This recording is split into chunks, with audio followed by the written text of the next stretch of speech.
So hello everyone, সবাই কেমন আছো? আশা করি সবাই ভালো আছো।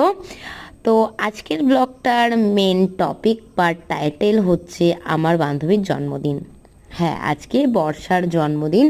হ্যাপি বার্থডে বর্ষা, বলে দে হ্যাপি হ্যাপি বার্থডে। বার্থডে বর্ষা। আর এই বৃষ্টির দিনেও ছাতা আনেনি। পেছনে দুজন ছাতা এনেছে, এ ছাতা আনেনি কারণ এর বাড়িতে ছাতা নেই। তাই আমার ছাতাতে ওকে আশ্রয় দিয়েছি। আমি ভিজে ভিজে ভিডিও বানাচ্ছি আর ওকে আমার ছাতাতে আশ্রয় দিয়েছি। কোথায় গেলি রে?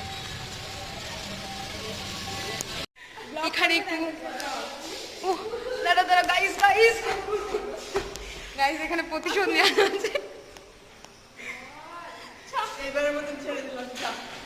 তো এই ভরা জন্মদিনের মৌসুমে আজকে আমাদের আছে হিস্ট্রি ইন্টারনাল।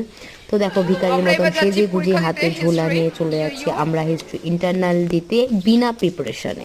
এটাই হচ্ছে ট্যালেন্ট, সরি এক্ষেত্রে ব্যতিক্রম, টুলেন্ট। স্যার পছন্দ করে না শুভ সময় বিলম্ব করতে, তো গিয়ে দেখি অলরেডি খাতা পেন দিয়ে সবাই লেখা শুরু করে দিয়েছে। তো এটা কলেজের পরীক্ষা বস, তো সেকেন্ডের মধ্যে চুটকি বাজিয়ে আমাদের পরীক্ষা হয়ে গেল। তো পরীক্ষা দিয়ে দেখছি আমাদের বড় ভাই ইতিহাস লিখেছে, চলো দেখাই তোমাদেরকে।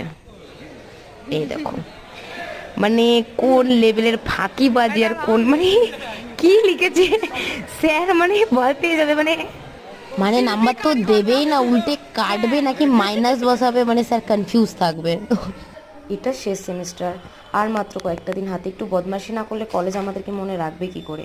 তো এই ফাঁকা ভাঙা জানলাটা দিয়ে টপকে আমি ব্যালকানিতে গিয়ে পার্পল কালারের ওখানে কয়েকটা গাছ আছে চুরি করতে গিয়ে ধরা পড়ে গিয়েছিলাম, যে দৌড়ে নিচে নেমে গেছিলাম ভাই, যান আগে তারপরে সব কিছু। এই দুজনকে বহরমপুর পাঠানো হয়েছিল যে গোলাপ না পেলে কলেজে আসবি না, তো গোটা বহরমপুর খুঁজে এরা এক থোকা গোলাপ নিয়ে এসছে। কারণ আমাদের প্ল্যানিং ছিল আমাদের বান্ধবীর দিনটা একটু ইউনিকভাবে স্পেশাল করব। তো কলেজে যে কোনো ছেলে বা মেয়েকে আমরা একটা করে গোলাপ দিচ্ছিলাম আর বলছিলাম আমার বান্ধবী এক্ষুনি রাস্তা দিয়ে আসবে, তোমরা ওকে দেখে হ্যাপি বার্থডে বলবে। আমাদের বর্ষাকে জীবনে কেউ কোনোদিন গোলাপ দেয়নি সামনাসামনি, তাই বর্ষার একটা জীবনে ক্ষোভ থেকে গিয়েছে। তো আমরা সেটাকে পূরণ করার জন্য কলেজের অর্ধেক ছেলেকেই গোলাপ দিয়েছি যে ওকে একটা করে গোলাপ দিবে। অবশ্য সেটা ফ্রেন্ডশিপের দিক দিয়ে বাজে না কিন্তু, ঠিক আছে, জাস্ট একটা উইশ করবে হ্যাপি বার্থডে বর্ষা বলে, ব্যাস। তো চলো আমাদের বর্ষা রানীকে এবার নিয়ে যাই। অবশ্য যেটা প্ল্যান করেছিলাম তার ঠিক বিপরীতটাই হয়েছে, ছেলেগুলো লজ্জা পাচ্ছিল বর্ষাকে গোলাপ দিতে। আমরা বলেছিলাম ভাই নর্মালি তোকে আই লাভ ইউ বলতে বলছি না, তুই জাস্ট গোলাপটা দিয়ে হ্যাপি বার্থডে বল। তো ছেলেগুলো এতটাই নার্ভাস হয়ে গেছে যে ওকে বেচারিকে বলে বলে আমরা গোলাপ দেওয়া করিয়েছি। লাস্টে ছেলেগুলোকে অভিশাপ দিই লাস্টে চলে এসেছি যে তোদের দ্বারা কোনোদিন মেয়ে পটানো হবে না, না তোদের কোনো গার্লফ্রেন্ড হবে। কি করবে, এছাড়া উপায় ছিল না। গাইজ এবার সবাই সাবধান হয়ে বসো, কারণ বর্ষাকে এবার এমন একজন গোলাপ দিতে আসছে যে হচ্ছে মানে যার কাছ থেকে গোলাপ পাওয়ার জন্য অ্যাকচুয়ালি সবাই মরে, তো সে ফাইনালি এসে বর্ষাকে গোলাপ দিয়েছে। ও মাই গড, হাতালি হাতালি হাতালি। এবার আমরা যেটাতে যাচ্ছি সেটা হচ্ছে বর্ষার বাড়িতে একটা সারপ্রাইজ বার্থডে প্ল্যান করা হয়েছিল তার জন্য, যেহেতু আমরা নিজেরাই যেতে বলেছিলাম যে তোর বাড়িতে যাবো আজকে বিকেলে, তো বর্ষা আমাদের মানা করার সুযোগই পায়নি। তো আমরা ইতিমধ্যেই সেজে গুজে রেডি হয়ে যাচ্ছিলাম বর্ষাদের বাড়িতে। তো এইরকম টাইপের ড্রেস আমি আমার লাইফে ফার্স্ট টাইম পরেছি, সবাই অবশ্যই কমেন্ট করে বলো আমাকে কেমন লাগছে, কারণ আমি কোনোদিনও পরিনি এতটা স্লিভলেস। তো ফার্স্ট টাইম, তাও বর্ষার বার্থডেতে, নিজের বার্থডে তো আমি কোনোদিন পরিনি। তো চলো যাওয়া যাক। বলতে বলতে কেমন পৌঁছে গেলাম, আসার কথা ছিল 5টায়, এসেছি আমরা 7টায়, কারণ প্রচণ্ড বৃষ্টি হচ্ছে ভাই বাইরে। এটা বর্ষাদের বাড়ির ফার্স্ট ফ্লোর, তো এখানে এসে আমরা এখন চলো তাড়াতাড়ি করে গুছিয়ে ফেলি, অনেকটা রাত হচ্ছে, বৃষ্টিকে আবার বাড়ি যেতে হবে।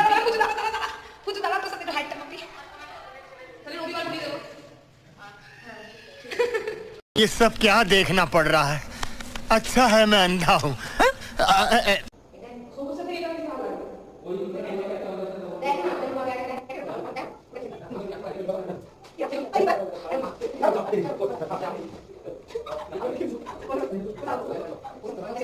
দেখতেই পাচ্ছেন আমরা একটু বেশি সুন্দর সাজাতে গিয়ে ভেতরে শর্ট খাওয়াচ্ছিল তখন।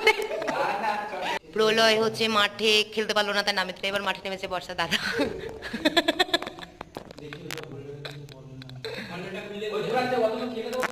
এখানে নামি দামি চারটে দিগ্গজ আছে, আমরা বাধ্য হয়ে বসে পড়েছি, বসে পড়েছে বৃষ্টি আমার দিকে ফাইনালি। টাকা লাইটটা নিচে দিয়ে ছড়িয়ে দিবি আর একটা লাইট ওপর দিয়ে ছড়িয়ে দিবি। চলো এবার দেখায় আমাদের বর্ষার জন্য আমরা কি রেডি করেছি।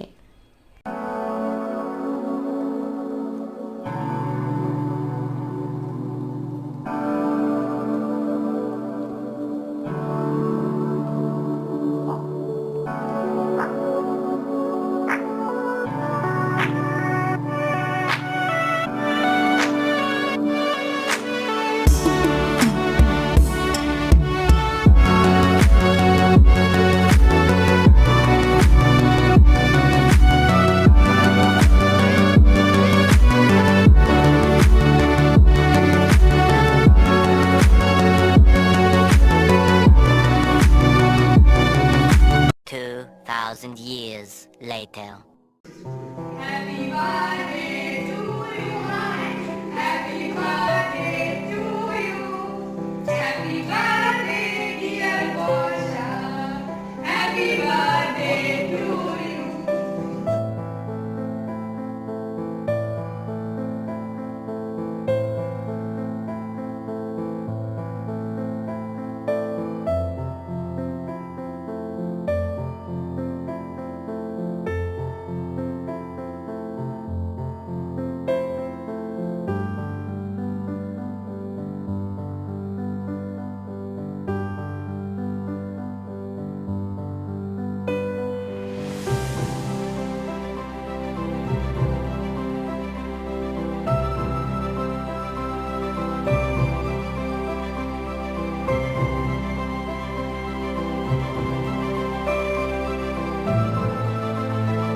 তো চলো এবার একটু ভুড়িভোজ করা যাক। আজকে রাতের মেনু হলো পোলাও, কষা মাংস, পায়েস আর মিষ্টি।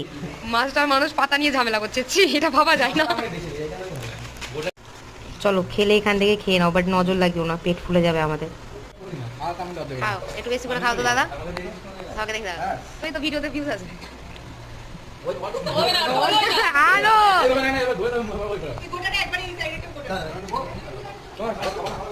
না না ভালো আছে সত্যি, হ্যাঁ হ্যাঁ দুটোই ভরতে হবে। 2,000 years later. অনেক মজা হলো। তো চলো অনেক রাত হয়ে গেছে, এবার বাড়ি যাওয়া যাক। বাড়ি যাওয়ার সময় খুবই বৃষ্টি পড়ছিল, তো ভিজতে ভিজতে আমি আর দাদা বাড়ি যাচ্ছিলাম, দাদা আমাকে দিতে যাচ্ছিল। তো কেমন লাগলো তোমাদের আজকের ব্লগটা অবশ্যই কমেন্ট করে জানিও। খুব তাড়াতাড়ি আসছে নতুন একটা ভিডিও নিয়ে। তো সবাই সাথে থাকো, সুস্থ থাকো, টাটা, গুড নাইট।